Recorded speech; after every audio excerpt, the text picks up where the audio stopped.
I know it's not looking good for Justin here. Sakigake has a few red flags, especially in this one chapter that says that something is up with Sakigake. And it's a shame because I really do like Justin, but I don't think this ends well for him, but we will see. I'll save my thoughts for Sakigake for later on in the review and breakdown, because I have quite a few thoughts, because there are a lot of directions this could obviously go, but I don't think Sakigake is going to be a worm member, mainly because it doesn't benefit the worm to put, of course, one of their members in there somehow, some way. At least I don't see it. But let's go on to the chapter itself. That is, of course, chapter 263. That's called Showtime. And we have Akubo over here. I didn't expect to see Akubo at the beginning of this chapter. And Akubo is basically explaining what are probably the three, let's say, I'm gonna call them tropes, I guess, when it comes to MMA and the types of styles that are most commonly used in America when it comes to MMA. And he breaks them down into, of course, the North American style, the Central American style, and the South American style. The main differences, of course, when it comes to all three styles is typically the two types of martial arts they use. Both North and Central American MMA use boxing and a combination of either wrestling in the North American MMA style or in Central where it's Brazilian Jiu-Jitsu, with South America being a bit more unique with having, of course, Muay Thai and Brazilian Jiu-Jitsu here. There is other categories that, of course, Akubo acknowledges that, of course, there are people that are probably a lot more unique and don't fall into one of the three American MMA styles. But that's genuinely how the sphere works around, of course, America, which is where Akubo typically fights. But it's also confirmed that, of course, Akubo uses the North American style, so a mixture of boxing and wrestling, which is something you probably could have come to the conclusion of if you were to guess which one of the four styles he uses. But we then get an introduction to another person who uses a similar style to Akubo.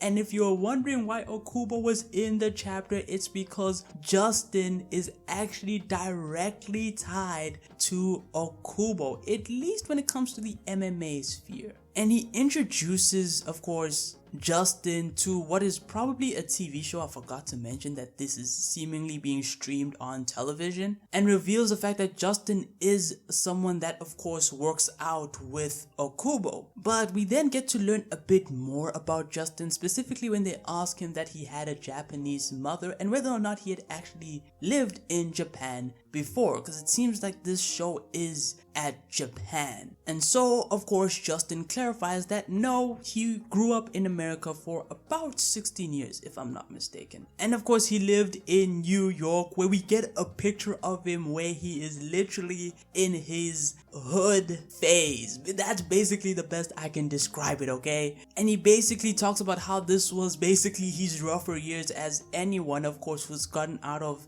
that lifestyle would probably say it was probably a rough time in their lives, of course. But he then left New York and went to Osaka, which is basically the place somewhere in Japan, I'm guessing, which we then cut into the next picture, which is, oh my god, if Sandrovich wanted to rile up the the black community, then he did it in this one panel. Personally, found it funny. The fact that Akubo is cosplaying as the man behind, of course, KFC. Everyone knows this. And you have Justin in the clown outfit that we know Akubo himself wears. This, of course, does prove that both Justin and Akubo are pretty close when it comes to having a friendship with one another. And they're both goofballs, which again is quite fun for a character. Again, as the chapter goes on, I seem to like Justin a bit more and more. But again, a red flag for Justin when it comes to this. But of course, the interviewer then asked, of course, Justin what his plans are, and we get to hear what Justin's goal is. And that is that he seems to actually want to actually fight in, of course, the most high level fighting ring in America or something like that. He basically has the goal of reaching the highest level of martial arts, whether it is, of course,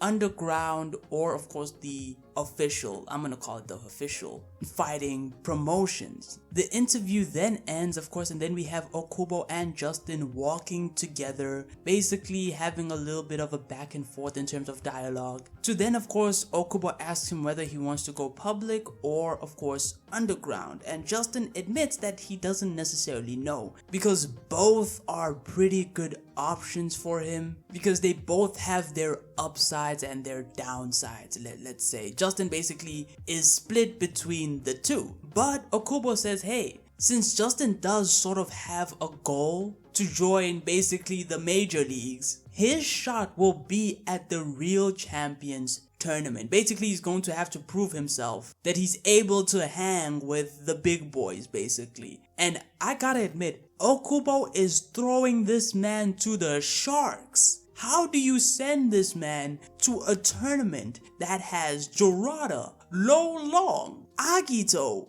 Julius, Gao Lang? Why? Honestly, I feel bad for Justin, because I have my doubts that Akubo expects Justin to win this entire tournament. That means that, of course, Akubo probably put him in this tournament just to gauge how strong he is against, of course, the very strongest, how big the gap is between them. But man, I don't think he will reflect on that decision well. But we transition over to what is definitely the future, because in the flashback, which is what we were at, Justin doesn't have a beard. And then we transition over to the present, and he does have a beard on him. So that means that it's been a while since that conversation he had with Akubo, and he knew that the Real Championship tournament was going to happen. I'm not too sure on timelines. Might be a few months, actually, maybe. Depends though. Or depending on, of course, how fast his facial hair grows, it could be a matter of, let's say, 6 weeks or so. Point is, we get his introduction. He's energetic, and he is confirmed, of course, to have been the champion of Underground 1, which is a promotion that is filled with some of the weirdest fighters I have ever. They look like jobber material. They look like comedy jobber material, which is another red flag. It isn't to say that they're necessarily weak, but I'm just saying, do you expect these guys, this underground promotion, to be as good as, like, I'm not even gonna count the Kengan Association. Think of Slaughter Coliseum, which are probably gonna be jobbers as well, right? But they seem like they'll be more menacing to me. But that is the promotion that Justin is a part of. And we get to see, of course, Akubo and Kim are both out here supporting my boy Justin. Again, it may seem like I'm railing on him, I'm railing on his promotion, but I do like the character. I think he's energetic. I think his character design is pretty good. And even though he does talk, I think that there is I think there is at least some strength behind that mouth, especially since he is here in the Real Champions tournament. So again, even if he gets low diffed, he should be, I've said this for a while, he should be one of the strongest characters, at least in some sense. I don't know. But of course, there's a little bit more back and forth between the announcer and Justin, basically calling his underground fighting promotion arena thing a footstool for other fighters, or more specifically a stepping stone. But of course, Justin wants it to be rendered as, of course, a footstool, which Okubo replies like, what's the difference, bruh? And there really is no difference because Justin is using Underground 1 as a stepping stone. But of course, Justin says he'll let his strength do the talking from here on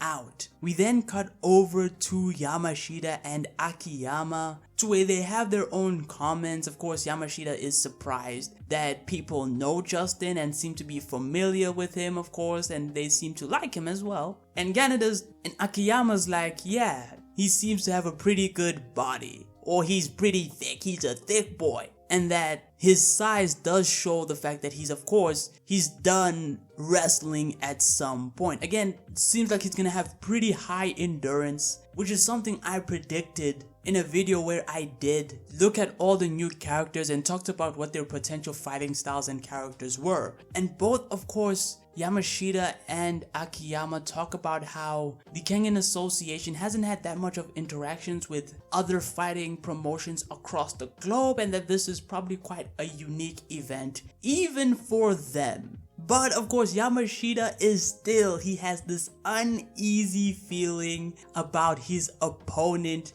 that is Sakigake. Now, I knew something was up with this chapter when it went on so long focusing on Justin, because that could mean only two things: that we weren't gonna get much of Sakigake's backstory, or we were gonna get Sakigake's backstory in the next chapter or so. Which, again, both can still be true, but it seems as though Sandrovich and Daro are definitely hiding something with Sakigake. And Yamashita, he says there's something up with this one, to which we get his name, Sakigake the Bounty Hunter. To which it is revealed that Sakigake actually recently joined his fighting promotion and became their champion. And Yamashita saying there's something odd about, of course, his fighting promotions, which I don't even know how you say the name, the Isai Dragons or something? Or the Isai Dragons. The fact that they had a championship match right before the Real Champions tournament